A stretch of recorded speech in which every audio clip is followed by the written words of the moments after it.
What's Gucci YouTube? It's your boy J-Lo here, and we're back at it again with another video. This video is a little bit different, and a lot of y'all might be upset because I may or may not have traded in Geneva the G35 for, drum roll please,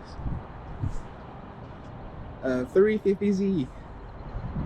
No, I didn't. You know I love my car. I'm not letting it go. Short backstory.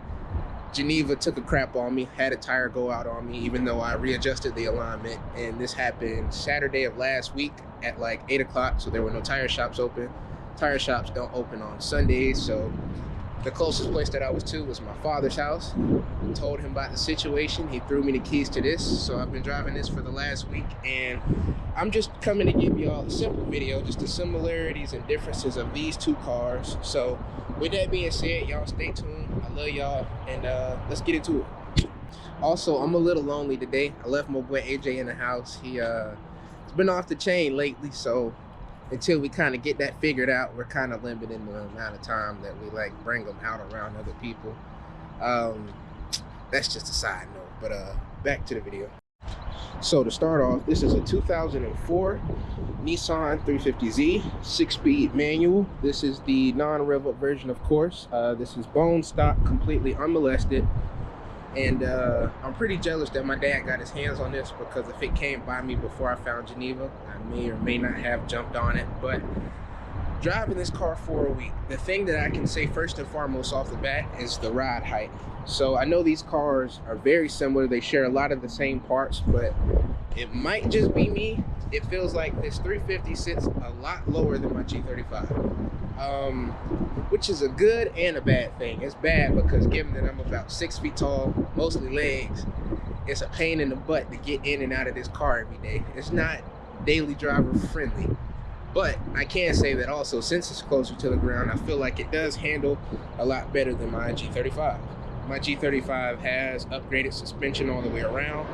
This is bone stock, I think it's right at about 100,000, 110,000 miles. Rides like a dream.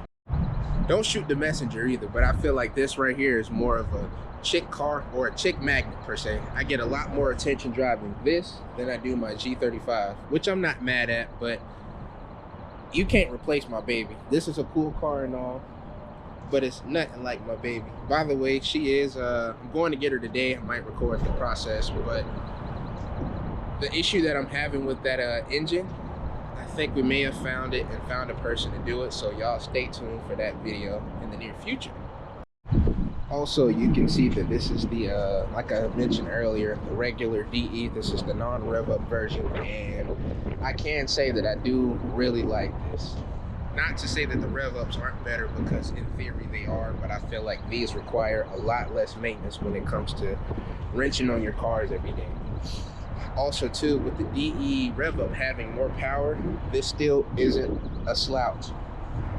My car, of course, like I said, is modified, and this is bone stock. But my car, for example, I have a stage 2 clutch. This has the factory clutch in it, and there is a huge difference between the two. Like, I can dump the clutch on mine, and given that it was built for drifting, she'll hook and go. This gives you like a different kind of take on it. I guess with it being a factory clutch, when you dump it and spin, it catches and goes. There's no lag. Like, you can of course spin the tires, but this is a lot more responsive when it comes to that.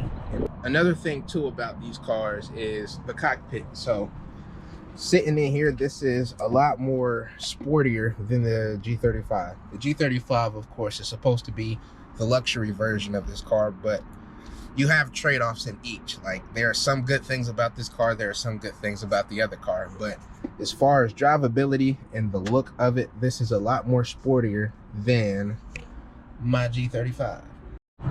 So I say all that to say that I guess it really boils down to personal preference. I started off in a 350Z, believe it or not. I just didn't have my YouTube channel, and then jumping into the G35.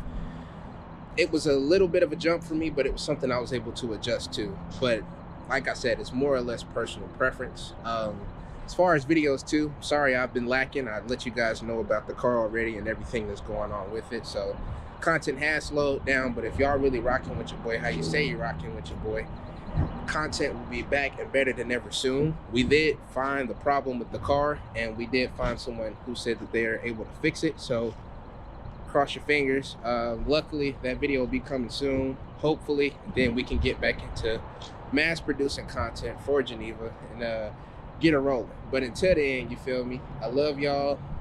Make sure you subscribe if you haven't. Wait, hold on. Let me take a second. 98% of people that watch my channel do not subscribe. That made your boy feel some kind of way. So if you could do just that tiny favor for me, go ahead and hit that subscribe button. I really appreciate you, and I love you. With all that being said, though, I love y'all. Stay safe, be easy, and it's your boy J-Lo signing off. Okay, so make them run it back.